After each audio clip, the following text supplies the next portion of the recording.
my fellow readers. Today we will be reading Frog and Toad Are Friends by Arnold Lobel. Today we will be reading Chapter 3, named A Lost Button. A lost button. Toad and Frog went out for a long walk. They walked across a large meadow. They walked in the woods. They walked along the river. At last, they went back home on Toad's house. "Oh, drat!" said Toad. "Not only do my feet hurt, but I have lost one of the buttons on my jacket." "Don't worry," said Frog. "We will go back to all the places where you walked, so we will soon find your button." They walked back to the large meadow. They began to look for the button in the tall grass. "Here's your button," cried Frog. "That is not my button. That button is black. My button is white." Toad put the black button in his pocket. A sparrow flew down. "Excuse me," said the sparrow. "Did you lose a button?" "I found one." "That is not my button," said Toad.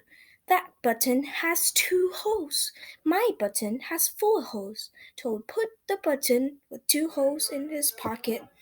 They went back to the woods and looked on the dark paths. "Here's your button," said Frog. "That is not my button," cried Toad. "That button was small. My button was big." Toad put the small button in his pocket. A raccoon came out of the tree. "I heard that you were looking for a button. Here's one that I just found." "That is not my button," wailed Toad. "That button is square. My button is round." Toad put the square button in his pocket. Frog and Toad went back to the river. They looked for the button in the mud. "Here's your button," said Frog.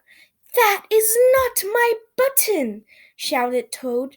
"That button is thin. My button is thick." Toad put the thin button in his pocket. He was very angry. He jumped up and down and screamed, "The whole world is covered with buttons, and not one of them is mine."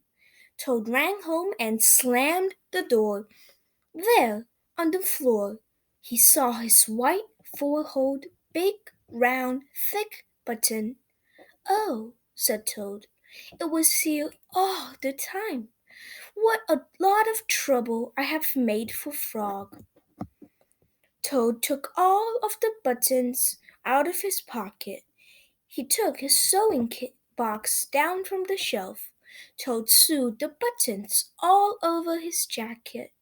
The next day, Toad gave his jacket to Frog. Frog thought it was beautiful. He put it on and jumped for joy. None of the buttons fell off. Toad has sewed them on very well. And that's the end of Chapter 3. I hope you enjoyed Chapter 3, The Lost Button, as Toad and Frog go on adventure to seek Toad's lost button. But Toad's lost button appeared in a place where no one thought it could be possible. Now, if you like this series, be sure to check my channel for the newest updates. I also put the link to Chapter 1 and Chapter 2 of the recording in the description, so be sure to check that out as well. Until next time, my friends, goodbye!